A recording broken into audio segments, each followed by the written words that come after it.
यहाँ पे हमारा माइक खराब हो गया और पब्लिक मीटिंग करना मुश्किल है। जी बिल्कुल ठीक बात है। तो मैंने सोचा कि हम थोड़ा यूपी के बारे में बातचीत कर लें और आप अपना पर्सपेक्टिव हमें बताइए, हम आपको अपना पर्सपेक्टिव बताते हैं, थोड़ी डिस्कशन करते हैं। और ठीक बात है, ठीक बात है। मैं समझता हूँ कि जब माइक खराब हो गया हम दोनों बात करेंगे, वो रिकॉर्ड होकर के जाएगी तो लोग बेहतर और अच्छा समझेंगे और अच्छा रिजल्ट आएगा। और क्योंकि सोशल मीडिया से वेल कनेक्टेड है तो सब लोगों को जानकारी मिल जाएगी कि हम और आप क्या बोल रहे हैं। यूपी जो 80 सीटें दे रहा है, इसमें 79 सीटें समाजवादी पार्टी, कांग्रेस, इंडिया गठबंधन जीत रहा है। एक जो क्यूटो है उसमें हम और आप लड़ाई में हैं।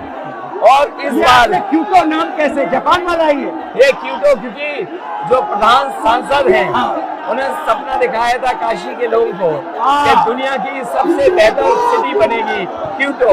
तो क्यूटो बनी नहीं बनी, काशी के लोग ये तय करेंगे और फिर वोट डालेंगे।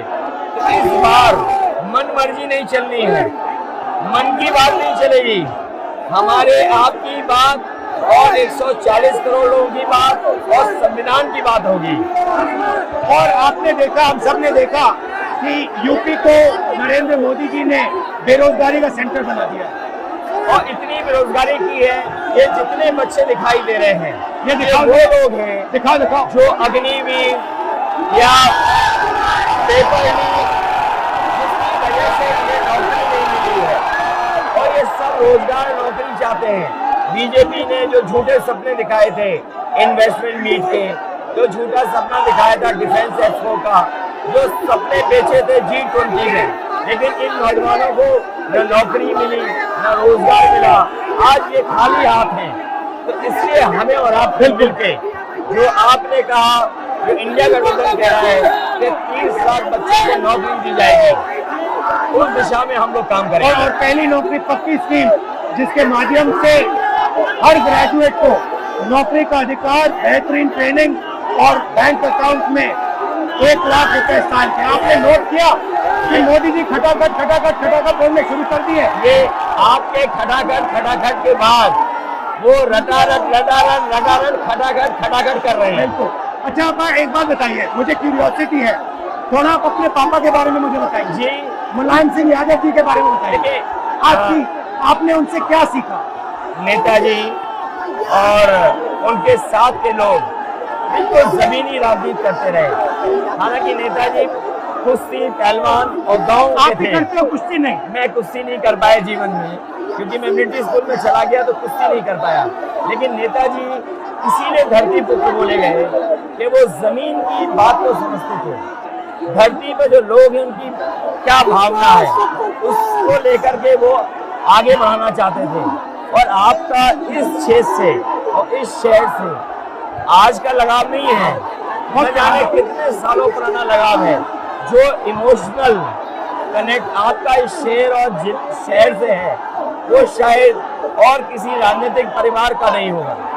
तो नेताजी से उनका हार्डवर्क और अपने लक्ष्य के लिए लगातार काम करते रहना, जो गैर बराबरी की लड़ाई डॉक्टर राम मनोहर लोहिया यहीं लड़े थे।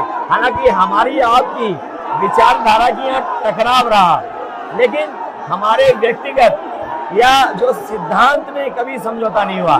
सिद्धांत को लेकर के हमने आपके साथ खड़े हुए और कई बार खड़े हुए, और आपकी भी पार्टी सिद्धांत से बहुत करीब रही समाजवादियों के। बट मुझे लगता है कि अब एक नई तरीके की पार्टनरशिप बन रही है, क्योंकि जो इस बार हमारा कोऑपरेशन है, शायद पहले ऐसा कोऑपरेशन नहीं हुआ। मतलब बिल्कुल सब जुड़ गए। सबसे अच्छा ये है कि जितना उन्होंने कहा 2 लड़कों की जोड़ी, उतना युवा आपसे, हमसे, इंडिया गठबंधन से और जुड़ गया। तो ये नेचुरल अलायंस है, और नेचुरल अलायंस इसलिए लोग महसूस कर रहे हैं कि वो चाहते हैं कि नौकरी और रोजगार मिले, नौकरी और रोजगार मिले। तो ये बड़ी भावना है कि हमसे आपसे ये यूथ कनेक्ट कर रहा है।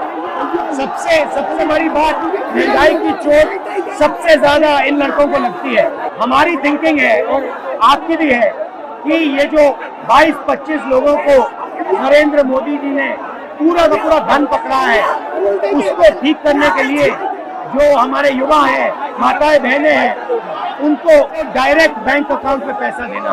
देखिए, ये जो लोगों के पास पैसा पहुंचने से जो अर्थव्यवस्था को लाभ मिलेगा, मैं समझता हूँ इनका भाग्य भी बनेगा और देश की अर्थव्यवस्था ही बेहतर होगी। ये जरूरी स्कीम है कि इनके अकाउंट में पैसा पहुंचे, जिससे थोड़ा बहुत जीवन स्तर इनका भी अच्छा हो। नरेंद्र मोदी जी डिबेट से क्यों डरते हैं? क्योंकि वो सच का सामना नहीं करना चाहते। पूरा उनका झूठ का गुब्बारा है।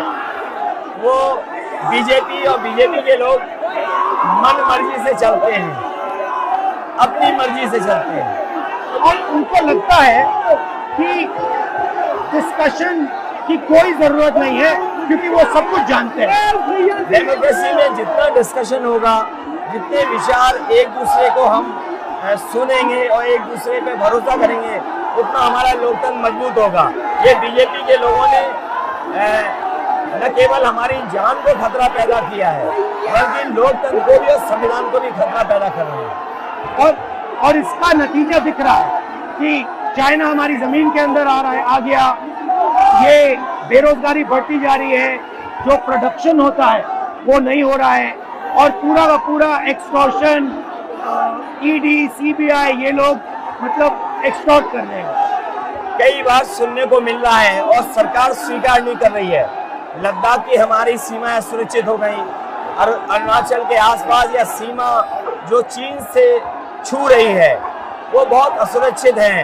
तो चीन से जहां हमारा सीमाओं का खतरा है, वहीं चीन से हमारे बाजार को भी खतरा है। तो कहीं ना कहीं हम लोगों को अपनी मैन्युफैक्चरिंग इकोनॉमी और मैन्युफैक्चरिंग इकोनॉमी को बढ़ावा देना पड़ेगा। और ये जो स्कीम्स है, पहली नौकरी पक्की और महालक्ष्मी, ये मैन्युफैक्चरिंग सिस्टम को, इकोनॉमिक सिस्टम को जंप स्टार्ट करने के तरीके हैं। ये बहुत अच्छा जंप स्टार्ट होगा। इसको अगर फोकस होकर के आईआईटी, पॉलिटेक्निक, इंजीनियरिंग कॉलेजेस को, इन सबको इकोसिस्टम में ला करके, मैं समझता हूँ युवा नौजवानों को अच्छी नौकरी और रोजगार मिल पाएगा। और हमारा लक्ष्य है कि सब, हर जात को भागीदारी मिले, स्पेस मिले, हर इंस्टीट्यूशन में, बिजनेस में, एजुकेशन के सिस्टम में। तो वो हमारा, हम दोनों का लक्ष्य है। बिल्कुल। और क्योंकि जो बात सभी दल कहते थे, आज इंडिया गठबंधन कांग्रेस भी कह रही है कि सामाजिक न्याय जरूरी है, जाति जनगणना जरूरी है। देश के लिए ये बड़ी चीज है।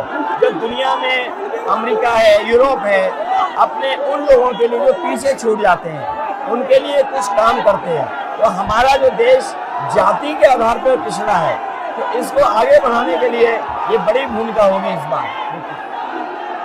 बहुत अच्छा लगा, अच्छी बहुत अच्छी मीटिंग है। मुझे लगता है कि ये यूनिक मीटिंग है। क्या